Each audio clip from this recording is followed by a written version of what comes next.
All right, let's go to this Microsoft story. It's to offer Mesh. It is a fence-like object. No, wait, corporate metaverse for teams. It announced the launch of a metaverse. Look at that, Microsoft coming. Okay, Microsoft doesn't like Facebook doing something unless they want a piece too.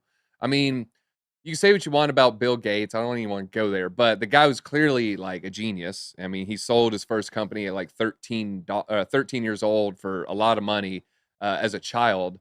So he probably hired some pretty smart people to replace him. So I'd be careful, betting against.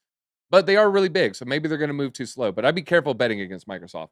So they announced the launch of a new metaverse-inspired feature for its Teams app called Mesh, allow users to introduce personalized avatars and digital worlds, making meetings more immersive. It's being announced on the heels of Facebook's pivot to become a metaverse dedicated company, changing its name to Meta.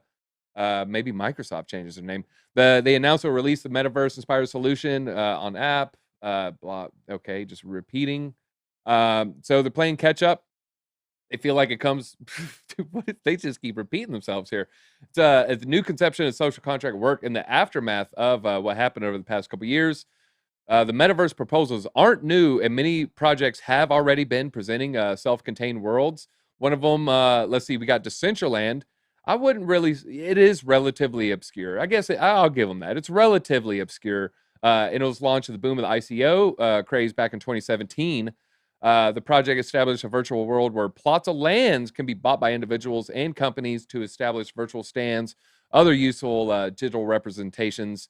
There's also Sandbox, owned by Animoca Brands. Those are my two big ones. They're saying what metaverse. I like Sandbox as well. Sandbox has smart money behind it, and or Decentraland has smart money behind it. So there's examples. You'll hear, you could chase all these, crazy alts. This is an altcoin daily advice. You could go and you try to catch all these crazy things, or you could just kind of wait for the next Solana and buy in at 20-40 bucks. Like you can't catch everything at $1 because 90% are gonna, crash.